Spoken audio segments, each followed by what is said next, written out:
Hello friends, welcome to LTX classes. So let's continue the discussion of February current affairs. And which of the following countries has not officially withdrawn from the economic community of West African states? కొన్ని international current affairs కూడా మనకి important అవుతూ ఉంటాయి. So very major current affairs అనేటువంటివి. There was one such regional organisation called as economic community of West African states, ఎకోవాస్ అంటారు. ఎకోవాస్ నుంచి రీసెంట్గా మనకి 3 ఆఫ్రికన్ కంట్రీస్ అఫీషియల్లీ మేము ఏంటి అని అంటే కనుక బయటకు వచ్చేస్తున్నాము, విత్డ్రా అయిపోతున్నాము అని చెప్పి అనౌన్స్ చేయబడడం జరిగింది. So now which of the following countries have not officially withdrawn అంటున్నారు. Burkina Faso, Mali, Niger, Nigeria and as well as none of the above. So the 3 countries మనకి ఏవేంటి అని అంటే కనుక దట్ ఈస్ ఫస్ట్ వన్ వచ్చేసి Burkina Faso అండి. So Burkina Faso ఒకటి, second one వచ్చేసి మనకి ఏంటంటే కనుక Mali is the second country and the third one వచ్చేసి నైజర్. ఈ 3 కంట్రీస్ కూడా మనకి ఏంటంటే కనుక ఈ యొక్క ఎకోవాస్ నుంచి మనకి బయటకు వచ్చేస్తున్నాయి. వీళ్ళు రీసెంట్గా మేము బయటకు వస్తున్నాము, విత్డ్రా అవుతున్నాము అని చెప్పేసి అఫీషియల్లీ అనౌన్స్ చేశారు. ఎకోవాస్ అంటే అర్థం ఏంటి మనకి? ఎకోవాస్ అంటే మనకి అర్థం ఏంటి అని అంటే కనుక it is something related to economic community of West African states అంటాం అన్నమాట. అంటే ఈ వెస్ట్ ఆఫ్రికన్ స్టేట్స్ అన్నీ కలిపి ఒక చిన్న గ్రూప్గా మనకైతే కనుక ఫామ్ అయ్యాయి. అరౌండ్ 15 నేషన్స్ వరకు మనకి దీంట్లో ఉంటారండి. ఈ యొక్క ఎకోవాస్ అనేటువంటి గ్రూపింగ్ మనకి 1975లో something called as Lagos, LAGOS Lagos treaty ద్వారా మనకైతే కనుక ఎస్టాబ్లిష్ అయింది. అండ్ దీని యొక్క హెడ్ క్వార్టర్స్ వచ్చేసి అబూజా, నైజీరియాలో మనకైతే కనుక ఉన్నాయి. అబూజా, నైజీరియా ఇంపార్టెంట్ అండి, ఎందుకంటే రీసెంట్గా మన యొక్క హానరబుల్ ప్రైమ్ మినిస్టర్ కూడా మనకి నైజీరియాని విజిట్ చేయబడడం జరిగింది. ఎస్, అంతే, మెయిన్ ఈ పాయింట్స్ తెలుసుకుంటే చాలు. అయితే ఏ కంట్రీస్ బయటకు వచ్చేసాయి? Burkina Faso, Mali and as well as niger, ఈ 3 కంట్రీస్ కూడా. Which of the following countries have not officially withdrawn అంటే నైజీరియా విత్డ్రా అవ్వలేదు కదా, మిగతా 3 దేశాలే మనకి విత్డ్రా అవ్వడం అయితే కనుక జరిగింది. Moving on to that of the next important question. In which city is the summit for action on artificial intelligence? So that is మనకి ఏంటి అని అంటే కనుక summit for action on artificial intelligence ఎక్కడ జరిగింది అని చెప్పేసి అడుగుతున్నారు. 2025లో ఈ సమిట్ చాలా ఇంపార్టెంట్ అండి, ఎందుకంటే ఆర్టిఫిషియల్ ఇంటెలిజెన్స్ యొక్క డెవలప్మెంట్స్ అనేటువంటివి చాలా ఫాస్ట్గా జరుగుతున్నాయి. మరి AI గవర్నెన్స్ కూడా మనకి ఏంటి అని అంటే కనుక అంతే ఇదిగా జరగాలి. అందుకని summit for action on artificial intelligence or global AI action summit, global artificial intelligence action summit ఇలా అడిగినా కూడా ఒకటే. మనకి 2025లో మనకి ఈ సమిట్ అనేటువంటిది ఎక్కడ జరిగింది అని అంటే కనుక ప్యారిస్లో జరిగిందండి. ప్యారిస్, ఫ్రాన్స్లో మనకి ఈ సమిట్ అయితే కనుక జరిగింది. ప్యారిస్, ఫ్రాన్స్లో మనకి సమిట్ అయితే కనుక మనకి జరిగింది. అండ్ మోస్ట్ ఇంపార్టెంట్ పాయింట్ ఇంకొకటి ఏంటంటే ఇండియా కో-చైర్డ్ దిస్ సమిట్ అండి. This is another important point. India co-chaired this summit అంటే India and as well as the France కలిపి మనకి ఈ యొక్క సమిట్ని మనకైతే కనుక ఆర్గనైజ్ చేయబడడం జరిగింది. So summit for action on artificial intelligence ఎక్కడ జరిగింది? ప్యారిస్లో జరిగింది. మన యొక్క Indian prime minister has visited the France in order to co-chair this AI action summit attend చేయడం గురించి అయితే కనుక మనకి వెళ్ళడం జరిగింది. అండ్ అలాగనే ఇది మనకి this was the 3rd such summit అండి. ఇప్పటికి మనకి 2 సమ్మిట్స్ అయితే కనుక జరిగాయి ఆన్ ఆర్టిఫిషియల్ ఇంటెలిజెన్స్ గవర్నెన్స్కి సంబంధించి. This was the 3rd such summit that took place. So that is in which city is the summit for action on artificial intelligence that is being held అంటే answer ఏంటమ్మా? Paris is the answer మనకి. Moving to the next one. Which state is set to launch the India's first artificial intelligence university? So AI university అని చెప్పేసి మనకి డెడికేటెడ్గా establish చేస్తున్నటువంటి state ఏది అని చెప్పేసి మనకైతే కనుక అడుగుతున్నారు. మహారాష్ట్ర అండి. Maharashtra became the first state in our country. Maharashtra became the first state became the first state in our country, first state in our country in order to establish a dedicated artificial intelligence university. Dedicated AI యూనివర్సిటీని మనకి ఏంటి అంటే కనుక establish చేయడంలో మనకి రీసెంట్గా వీళ్ళు propose చేశారు. ది యొక్క అనౌన్స్మెంట్ని మహారాష్ట్ర యొక్క ఐటీ మినిస్టర్ ఆశీష్ మనకైతే కనుక అనౌన్స్ చేశారండి. దేర్బై అంటే ఈ యూనివర్సిటీ అనేటువంటిది ఇనిషియేటివ్ యొక్క ఆబ్జెక్టివ్ ఏంటి, మనకి ఈ యొక్క బాడీ ఈ యూనివర్సిటీ అనేటువంటిది it will act as a centre of ఎక్సలెన్స్గా మనకైతే కనుక యాక్ట్ చేయడం గురించి, దేని గురించి particularly artificial intelligence research and as well as the policy making పర్పస్కి. సో ఇండియాస్ ఫస్ట్ అంటూ ఎప్పుడైనా వస్తూ ఉంటే కనుక మనకు అలాంటివి చాలా ఇంపార్టెంట్. ఆర్టిఫిషియల్ ఇంటెలిజెన్స్కి సంబంధించినటువంటి డెవలప్మెంట్స్ కూడా మనకు చాలా important. So which state is set to launch the India's first AI university అంటే ఆన్సర్ ఏంటి మనకి Maharashtra is the answer. Moving on to the next one. What is the theme of the New Delhi World Book Fair 2025? World book fair జరిగిందండి రీసెంట్గా మనకి ఎక్కడ అంటే న్యూఢిల్లీలో. ఎప్పటి నుంచి అంటే లైక్ February 1 నుంచి February 9, 2025 వరకు ఈ యొక్క మనకి న్యూఢిల్లీ వరల్డ్ బుక్ ఫేర్ 2025 మనకి ఎక్కడ అంటే కనుక న్యూఢిల్లీలో మనకి జరిగింది. పేరులోనే ఉంది కదా ప్రగతి మండపం और ప్రగతి మైదాన్. భారత్ మండపం మనకి ప్రగతి మైదాన్ న్యూఢిల్లీలో, ప్రగతి మైదాన్ న్యూఢిల్లీలో మనకి ఏంటంటే కనుక ఈ యొక్క world book fair New Delhi book fair or New Delhi world book fair 2025 జరిగింది కదా రీసెంట్గా, ఎక్కడ జరిగిందని చెప్పేసి అడిగే అవకాశాలు అయితే కనుక ఉన్నాయి. దీన్ని మన యొక్క ప్రెసిడెంట్ ద్రౌపది ముర్ము అయితే కనుక ఈ ఈవెంట్ని ఇనాగరేట్ చేశారు. అండ్ థీమ్ వచ్చేసి మనకి ఏంటంటే రిపబ్లిక్ @75 అండి. So this is important, republic @75 అంటే మన యొక్క ఇండియాని 75 years యాజ్ ఎ రిపబ్లిక్ని సెలబ్రేట్ చేయడం గురించి. అండ్ అలాగనే ద ఫోకస్ వచ్చేసి మనకి ఏంటి అంటే కనుక ఫ్రీడమ్ మీద, ఈక్వాలిటీ మీద, సోషల్ జస్టిస్ని ప్రమోట్ చేయడం మీద ఈ థీమ్స్ తోటి మనకి ఈ యొక్క బుక్ ఫేర్ని ఆర్గనైజ్ చేయడం జరిగింది. So what is the theme for the New Delhi world book fair 2025 అంటే Viksit Bharat @2047, republic @75, digital India revolution, Ek Bharat Shreshtha Bharat, knowledge for all. What was the answer? Republic @75 is the answer అండి మనకి. Moving on to that of the next one. Which state has recently launched something called Manamitra, India's first WhatsApp-based governance platform for digital public services? So that is the Mana Mitra అని చెప్పేసి మనకి India's first, ఇది కూడా మనకి WhatsApp based governance ప్లాట్ఫామ్ని అయితే మనకి తీసుకుని వచ్చారు. ఎవరు అని అంటే కనుక it is the state of Andhra Pradesh అండి. So the state of Andhra Pradesh government రీసెంట్గా మనకి ఏంటంటే కనుక సంథింగ్ కాల్డ్ యాజ్ మనమిత్ర అంటూ మనకి ప్రోగ్రామ్ను దీన్ని తీసుకురావడం జరిగింది. So what is this Mana Mitra? Mana Mitra is basically the WhatsApp based governance platform. So it is the WhatsApp based governance platform. WhatsApp based governance platform అంటే ఈ ప్లాట్ఫారం ద్వారా మల్టిపుల్ సర్వీసెస్ని గవర్నమెంట్ సిటిజన్స్కి అయితే కనుక అందజేస్తుందండి. ఆల్ గవర్నమెంట్ సర్వీసెస్ అన్నీ కూడా మనకి ఏంటి అని అంటే కనుక అరౌండ్ 36 గవర్నమెంట్ డిపార్ట్మెంట్స్ అయితే కనుక మనకు కనెక్ట్ అయి ఉన్నాయి. ఇనీషియల్లీ మనకి ఏంటంటే 161 సర్వీసెస్ని మనకి ప్రొవైడ్ చేస్తున్నారండి.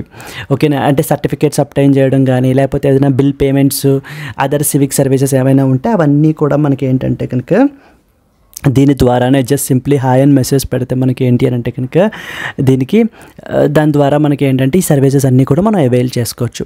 అయితే దీన్ని మన యొక్క state education and IT minister Nara Lokesh అయితే కనుక మనకి అనౌన్స్ చేశారు. సో ఇన్ దిస్ కాంటెక్స్ట్ మనకు తెలియాల్సింది ఏంటంటే which state has recently launched something called as Mana Mitra, India's first WhatsApp based governance platform for digital public services. It was Andhra Pradesh. అంటే స్టేట్ గవర్నమెంట్స్కి సంబంధించినటువంటి schemes కొన్ని బాగా ఫ్లాగ్షిప్ స్కీమ్స్, అంటే it is a first of its kind in our country, అలాంటివి అయితే కనుక మనకైతే కనుక తెలియాలి. Clear? Moving on to that of the next one. Which state is set to host the world's largest Zoomer dance festival on 24th February in the presence of Prime Minister Narendra Modi? So recently మనకి ఏంటంటే ఈ పలానా state world's largest Jhumar dance ఫెస్టివల్ని organise చేశారు. So and it was even the aim ఏంటంటే to set a Guinness world record as well, అంటే ప్రపంచంలోనే largest Jhumar dance పర్ఫార్మెన్స్గా మనకి ఏంటంటే కనుక ఇది చేయడం గురించి. Around around 7,500 dancers and artists అయితే కనుక మనకి పార్టిసిపేట్ చేశారండి. అండ్ ఆ స్టేట్ వచ్చేసి మనకి ఏంటంటే కనుక Assam. So that is the state of Assam recently set to host the world's largest Zumar Dance Festival on 24th February in the presence of the Prime Minister Narendra Modi. Assam is the answer. Moving to the next one.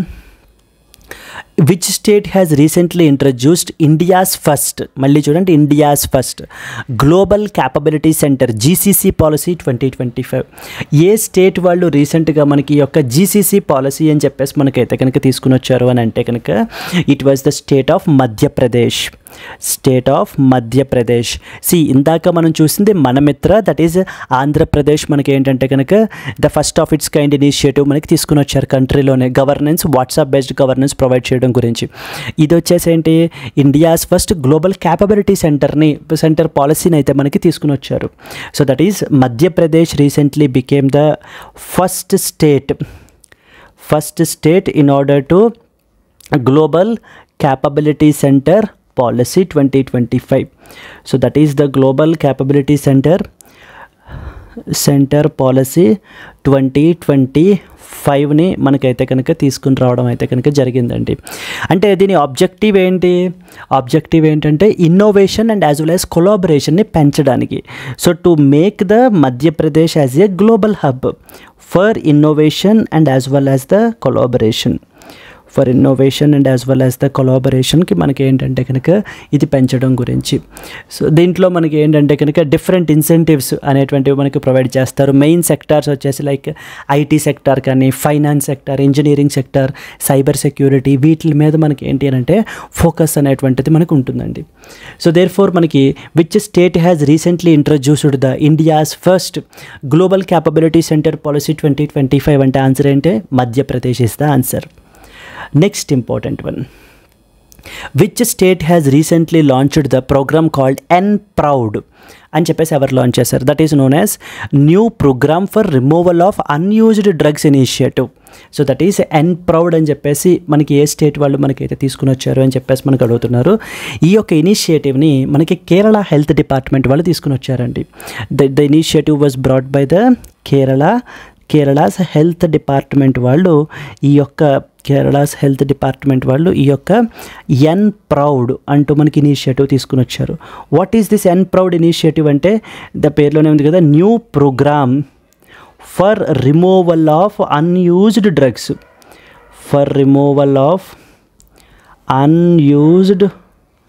Drugs మనకి that is not as N-Proud అనేటువంటి ప్రోగ్రామ్ని మనకైతే కనుక తీసుకుని రావడం జరిగింది. అంటే ఇక్కడ ఆబ్జెక్టివ్ ఏంటి, ఇది కూడా ఫస్ట్ ఆఫ్ ఇట్స్ కైండ్ ఇనిషియేటివే. So this is meant for scientific collection and disposal of expired and unused medicines. So unused medicines ఉంటాయి కదా, లేకపోతే ఎక్స్పైర్ అయిపోయినటువంటి మెడిసిన్స్ ఉంటాయి కదా, వాటి రిలేటెడ్ డిస్పోజల్ గురించి. నెక్స్ట్ వచ్చేసి సైంటిఫిక్ కలెక్షన్ గురించి, వీటి గురించి. ఎందుకనంటే ఈ యొక్క ఇంప్రాపర్ డిస్పోజల్ చేయడం వల్ల ఏమవుతుంది, యాంటీమైక్రోబియల్ రెసిస్టెన్స్ AMR అనేటువంటిది పెరిగిపోతుంది. Different types of health diseases వస్తున్నాయి, ఎన్విరాన్మెంట్ పొల్యూట్ అయిపోతుంది. ఇవన్నీ ఉండడానికి మనకి ఏంటంటే కనుక ఇప్పుడు గవర్నమెంట్ ఏంటంటే కొన్ని కలెక్షన్ పాయింట్స్ని ఎస్టాబ్లిష్ చేస్తుంది. అక్కడ మనం ఏంటి అని అంటే కనుక వెళ్ళి ఈ యొక్క అన్యూజ్డ్ మెడిసిన్స్ అన్నిటినీ కూడా మనం ఏంటంటే కనుక డెసిగ్నేటెడ్ లొకేషన్స్లో మనం ఏంటి అని అంటే కనుక ఇచ్చేసేయాలండి. That is what is the idea here. Which state has recently launched the N-Proud, that is new program for removal of unused drugs initiative అంటే మనకి the answer వచ్చేసి Kerala is the answer. Moving to the next one. In which Indian state was president's rule imposed in February 2025 due to political instability? Yes, very very important అండి ఇది. ఎందుకంటే ఎక్కడ impose చేశారు, in the state of మణిపూర్లో మనకి ఏంటంటే కనుక president rule ఉపయోగించారు. Under which particular article, under article number 356 of the constitution. 356 of the కాన్స్టిట్యూషన్ని ఉపయోగించి మనకి ఏంటంటే కనుక ప్రెసిడెంట్ కాన్స్టిట్యూషనల్ ఎమర్జెన్సీని డిక్లేర్ చేసి, అంటే whenever there is a constitutional break down అయితే కనుక ఒక పర్టికులర్ స్టేట్లో, అంటే ఒక స్టేట్ కాన్స్టిట్యూషన్కి ఇన్ అకార్డెన్స్గా వర్క్ చేయలేదు ఇంకా అని అన్నప్పుడు ఆ స్టేట్లో మనకి ఏం చేస్తారంటే ప్రెసిడెంట్ రూల్ ఇంపోజ్ చేస్తారు. ప్రెసిడెంట్ రూల్ ఇంపోజ్ చేసినప్పుడు ఆ పర్టికులర్ అసెంబ్లీ అనేటువంటిది స్టేట్ అసెంబ్లీ ఉంటుంది కదా, దాన్ని అయితే సస్పెండ్ చేస్తారు, లేకపోతే మనకి ఏంటంటే కనుక కంప్లీట్లీ తీసేస్తారు, ఇది చేస్తారనమాట. అలాగ మనకి ఏంటంటే ఇక్కడ ఏ స్టేట్లో ఇక్కడ ఇంపోజ్ చేశారో అని అడుగుతున్నారు ఇక్కడ.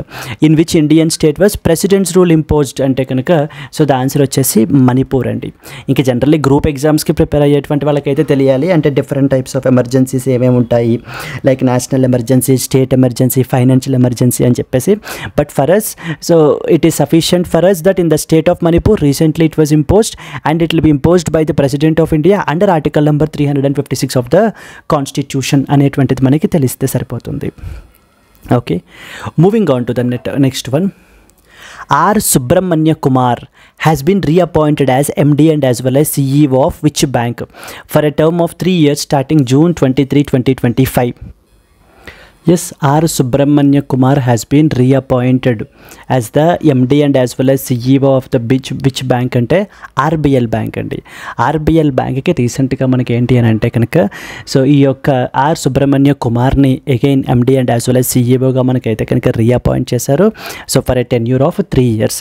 RBL బ్యాంక్ గురించి మనం ఒక 2 ఇంపార్టెంట్ పాయింట్స్ మనం చూసుకున్నట్లయితే కనుక ఈ యొక్క RBL బ్యాంక్ అనేటువంటిది ఎప్పుడు ఎస్టాబ్లిష్ అయింది? It was established in the year 1943లో మనకైతే కనుక ఎస్టాబ్లిష్ అయిందండి. ఇంతకు ముందు దీన్ని రత్నాకర్ బ్యాంక్ లిమిటెడ్ అని చెప్పేసి మనకైతే కనుక పిలిచేవారు. దీని యొక్క హెడ్ క్వార్టర్స్ వచ్చేసి ముంబైలో ఉన్నాయి, మనకి Mumbai. Okay, and at the same time మనకి current MD and as well as CEO వచ్చేసి that is R Subrahmanya Kumar is the answer.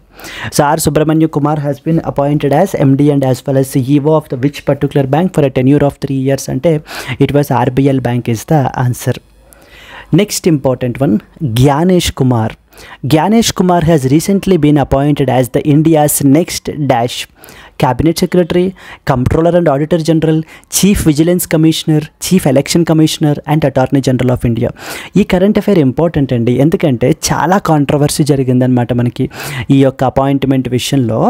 It is by the has been appointed as that of the chief election కమిషనర్గా, CEC chief election కమిషనర్గా మనకైతే కనుక appoint చేశారు. Chief election commissioner, ఈ chief election commissioner కింద మనకి ఎవరు అపాయింట్ చేశారు అని అంటే కనుక appointed by that of the president of India.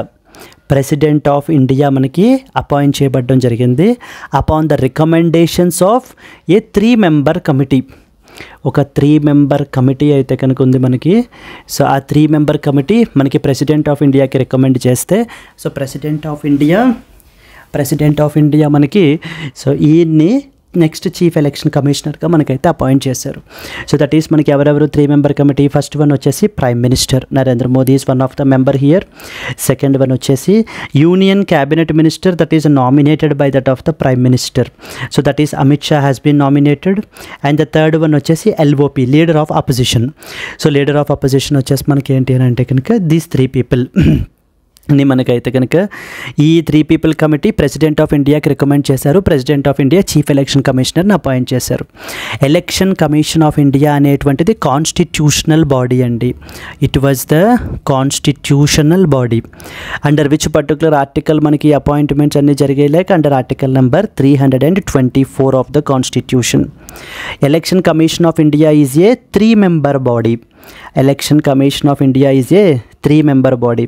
One chief election commissioner and as well as 2 election commissioners మనకు ఉంటారు. Clear?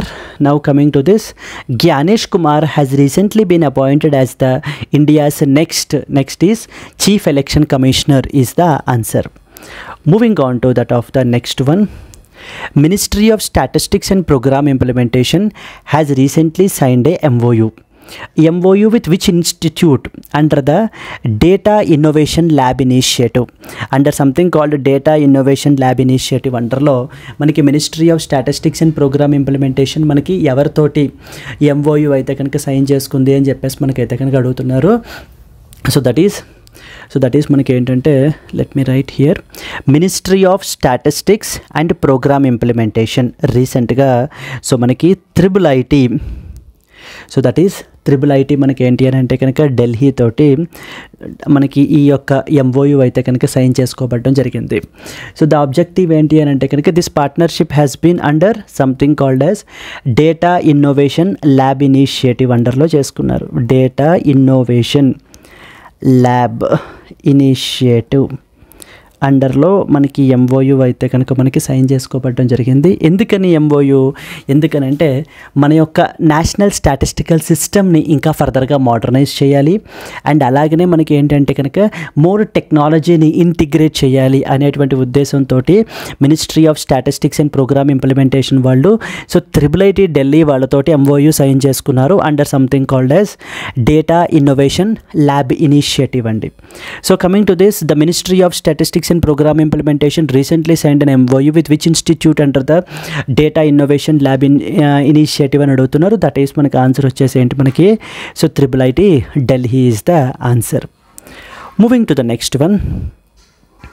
Again, the Ministry of Electronics and Information Technology has recently collaborated with which of the following institutions to launch something called AgriHub, an artificial intelligence driven center for agricultural innovation. ఇది కూడా important, ఎందుకంటే ministry of electronics and as well as information technology, ministry of electronics and as well as IT information technology so రీసెంట్గా మనకి and IT మనకి ఏంటంటే కనుక in collaboration with that of the IIT Indore వాళ్ళతోటి మనకి MOU అయితే కనుక పార్ట్నర్షిప్ అయితే చేసుకుని మనకి ఏం తీసుకుని వచ్చారండి, సంథింగ్ కాల్డ్ యాజ్ AgriHub అని చెప్పేసి మనకి తీసుకుని వచ్చారు. What is this AgriHub? AgriHub is basically an artificial intelligence driven centre of excellence. మనకిది artificial intelligence driven centre of excellence. దేనిదిలో మనకి for carrying out the agricultural innovation. So ఏ ministry రీసెంట్గా మనకి ఏ ఇన్స్టిట్యూట్ తోటి కొలాబరేట్ అయ్యింది అనేటువంటి క్వశ్చన్స్ కూడా అడిగే అవకాశాలు ఉన్నాయి. దట్ ఈస్ ఇక్కడ మనకి ministry of electronics and information technology IIT Indore వాళ్ళతోటి మనకైతే కనుక కొలాబరేట్ అయ్యారు. ఎందుకని, to establish something called as AgriHub. What is AgriHub? AgriHub is an artificial intelligence driven centre of excellence for agricultural innovation. అంటే purpose ఏంటి, ఇప్పుడు మనకి ఆర్టిఫిషియల్ ఇంటెలిజెన్స్ లేకపోతే మెషిన్ లెర్నింగ్, డీప్ లెర్నింగ్, వీటిని ఉపయోగించి అగ్రికల్చర్లో ఉన్నటువంటి ఇష్యూస్ని సాల్వ్ చేయడానికి మనకి సెంటర్ ఆఫ్ ఎక్సలెన్స్ వర్క్ చేస్తుందండి. ఎగ్జాంపుల్, మన కంట్రీలో ఉన్నటువంటి డ్రాట్స్ కానీ లేకపోతే ఫ్లడ్ సిచ్యువేషన్స్, లేకపోతే మనం మిగతా దేశాలతో కంపేర్ చేసుకుంటే మన ప్రొడక్టివిటీ అనేటువంటి తక్కువ ఉంటుంది, అగ్రికల్చరల్ ప్రొడక్టివిటీ. సో దట్ లో ప్రొడక్టివిటీ ఇష్యూస్ని మనకి ఏంటి అని అంటే కనుక ఇది అడ్రస్ చేయడం గురించి ఈ సెంటర్ ఆఫ్ ఎక్సలెన్స్ మనకైతే కనుక వర్క్ చేస్తుంది. In this context, the Ministry of Electronics and as well as IT has collaborated with the which of the following institutions to launch something called AgriHub, an artificial intelligence driven for center for agricultural innovation. That is the answer వచ్చేసి మనకి ఏంటంటే కనుక IIT Indore is the answer అండి. IIT Indore. Clear. Moving to the next one. The Indian Army has collaborated with which institute to develop something called bamboo-based composite bunkers for defense infrastructure. So మన యొక్క defence infrastructure purpose గురించి మనకి ఏంటంటే కనుక bamboo based composite బంకర్స్ని తయారు చేయడం గురించి మనం ఎవరితోటి కొలాబరేట్ అయ్యాము అని చెప్పేసి మనకు అడుగుతున్నారు. ఇక్కడ మనకి ఐఐటి గౌహతి వాళ్ళతోటి ఇండియన్ ఆర్మీ మనకి కొలాబరేట్ అయ్యారండి. ఎందుకని, ఈ యొక్క బ్యాంబూ బేస్డ్ కాంపోజిట్ బంకర్స్ని డెవలప్ చేయడం గురించి as a sustainable and light weight alternative to the traditional concrete and steel military స్ట్రక్చర్స్కి ఆల్టర్నేటివ్గా మనకి అయితే కనుక డెవలప్ చేయడం గురించి ఈ యొక్క సస్టైనబిలిటీ మీద, నెక్స్ట్ వచ్చేసి మొబిలిటీ మీద, వీటి మీద ఫోకస్ పెట్టి మనకి ఏంటి అని అంటే కనుక చేయబడడం జరుగుతుంది. So that is Indian army మనకి ఎవరితోటి కొలాబరేట్ అయ్యారు అని అంటే they have collaborated with that of IIT Guwahati. ఎందుకని, to develop the bamboo based composite bunkers for defence infrastructure. Moving on to the next one. So there is something called TEPA, trade and economic partnership agreement was signed between India and which international grouping అని అడుగుతున్నారు. European union, ASEAN, BRICS, European free trade association and as well as G20. So TEPA అనేటువంటిది మనకి ఏంటంటే it is something it is a kind of a free trade agreement అండి. So TEPA అంటారు దాన్ని ఫార్మల్గా మనకి. TEPA అంటే trade and economic partnership agreement. Trade and economic partnership agreement we call it as TEPA. ఈ TEPA మనం ఏంటంటే కనుక ఎవరెవరితోటి సైన్ చేసాము అని అంటే కనుక it has been signed between India and as well as EFTA. India and as well as EFTA. What is EFTA? European Free Trade Association. European free trade association. So ఈ రెండు organisations India 2 groupings, first వచ్చేసి India and second one వచ్చేసి EFTA కలిపి మనకి ఈ యొక్క TEPA అనేటువంటి దాన్ని ఫ్రీ ట్రేడ్ అగ్రిమెంట్ని మనకి సైన్ చేశారు. It's a very big pact అండి మనకి ఇది between India and as well as EFTA. EFTAలో మొత్తం మనకి 4 మెంబర్ కంట్రీస్ ఉంటారు, like Switzerland, Norway, Iceland, Liechtenstein అని చెప్పేసి మనకి 4 దేశాలు EFTAలో మనకైతే కనుక ఉంటాయి. అండ్ ఆబ్జెక్టివ్ ఏంటంటే కనుక అరౌండ్ ఈ యొక్క అగ్రిమెంట్ వల్ల $100 బిలియన్ ఇన్వెస్ట్మెంట్ అనేటువంటిది $100 బిలియన్ ఇన్వెస్ట్మెంట్స్ అనేటువంటిది ఈ యొక్క EFTA కంట్రీస్ నుంచి ఇండియాకి అయితే కనుక వస్తుంది. It's a historic mile stone అంటూ మనకి చెప్పడం జరుగుతుంది.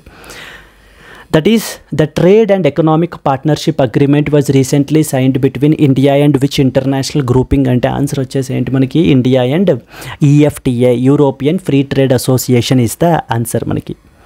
Moving to the next one. The Department of Telecommunication has recently collaborated with which organization to launch a roadmap for strengthening the India's telecom sector resilience. మన యొక్క telecommunication sector యొక్క రెసిలియన్స్ని పెంచడం గురించి మన యొక్క డిపార్ట్మెంట్ ఆఫ్ టెలికమ్యూనికేషన్ వాళ్ళు రీసెంట్గా మనకి ఎవరితో కొలాబరేట్ అయ్యారు అని అంటే కనుక CDRI. What is CDRI? Coalition for disaster resilient infrastructure అని అర్థం మనకి. So that is the coalition for disaster resilient infrastructure. So that is వీళ్ళిద్దరితోటి మనకి ఏంటి అని అంటే కనుక that is department of telecommunication and then CDRI మనకి కొలాబరేట్ అయ్యారండి. ఎందుకని? మన యొక్క టెలికామ్ ఇన్ఫ్రాస్ట్రక్చర్ని స్ట్రెంగ్తన్ చేయాలి. Against the natural and manmade డిజాస్టర్స్కి ఎగెనెస్ట్గా మనకి ఏంటి అని అంటే కనుక రెసిలియన్స్ని పెంచాలి అని చెప్పేసి మనకి తీసుకుని రావడం జరిగింది. అండ్ దానికి సంబంధించి ఒక స్ట్రాటజిక్ రోడ్ మ్యాప్ని కూడా మనకైతే తీసుకుని వచ్చారు. What was that? Disaster risk and as well as resilience assessment framework అంటారు. రెసిలియన్స్ అసెస్మెంట్ ఫ్రేమ్వర్క్ అని చెప్పేసి మనకి ఏంటి అని అంటే కనుక it was also introduced as a this thing అండి. అయితే ఈ స్టడీ ఒకటి కండక్ట్ చేసి అంటే రిస్క్ అసెస్మెంట్ అనేటువంటి స్టడీ ఒకటి కండక్ట్ చేశారు across 5 Indian states, like for example Assam, Odisha, Tamil Nadu, Uttarakhand and గుజరాత్లో ఈ యొక్క స్టడీ అనేటువంటి దాన్ని మనకు కండక్ట్ చేసి వీళ్ళు రిపోర్ట్ని తీసుకొచ్చారు. ఏ రిపోర్ట్ని? Disaster risk and resilient assessment framework అని చెప్పేసి. దీన్ని ఎవరెవరు తీసుకుని వచ్చారు అని అంటే మనకి CDRI వాళ్ళు తీసుకుని వచ్చారు. So that is the department of telecommunications and CDRI, coalition for disaster resilience infrastructure మనకి కొలాబరేట్ అయ్యారు. So therefore the DOT has collaborated with which organisation to launch a road map for strengthening the India's telecom sector resilience అంటే మనకు answer వచ్చేసి CDRI is the answer. Then next important one, cyber security grand challenge 2.0. So with a around 6.85 crore prize pool was launched by which ministry? A ministry రీసెంట్గా ఈ యొక్క cyber security grand challenge 2.0 అని చెప్పేసి మనకైతే కనుక launch చేశారని చెప్పేసి మనకైతే అడుగుతున్నారండి. ఈ యొక్క సైబర్ సెక్యూరిటీ గ్రాండ్ ఛాలెంజ్ 2.0 అనేది సైబర్ సెక్యూరిటీ గ్రాండ్ ఛాలెంజ్ 2.0 అనే దాన్ని మనకి ఏ మినిస్ట్రీ తీసుకుని వచ్చారంటే it was by the ministry of electronics and information technology. Ministry of electronics and as well as information technology మనకైతే తీసుకుని వచ్చారు, along with data security council of India. Data security council of India, data security council of India and ministry of electronics and as well as information technology మనకి ఏంటంటే కనుక ఈ యొక్క ఛాలెంజ్ని something called cyber security grand challenge 2.2 అని చెప్పి తీసుకుని వచ్చారు. అయితే ఇక్కడ మినిస్ట్రీ అడుగుతారు, లేకపోతే ఏ ఆర్గనైజేషన్ తోటి కొలాబరేట్ అయ్యి మనకైతే తీసుకుని వచ్చారు అని చెప్పేసి కూడా మనకి అడిగే అవకాశాలు ఉన్నాయి. దీనికి అరౌండ్ 6.85 crore మనకి క్యాష్ ప్రైజ్ అయితే పెట్టారండి, అంటే for different awards and incentives అనేటువంటి వాటిని ప్రొవైడ్ చేయడం గురించి.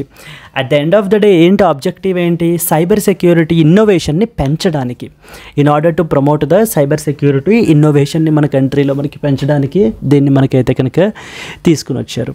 So that is the cyber security grand challenge 2.0 with 6.85 crore prize pool was launched by which ministry అంటే ministry of electronics and as well as IT is the answer. Moving to the next important question. What is the India's rank in the Corruption Perception Index 2024 released by Transparency International? So this is very important index and is something called Corruption Perception Index అంటారు. అంటే కంట్రీస్లో corruption అనేటువంటిది ఎలా ఉంది, corruption perception index అని చెప్పేసి అనేటువంటి ఇదిలో మనకి తీసుకుని వస్తారు.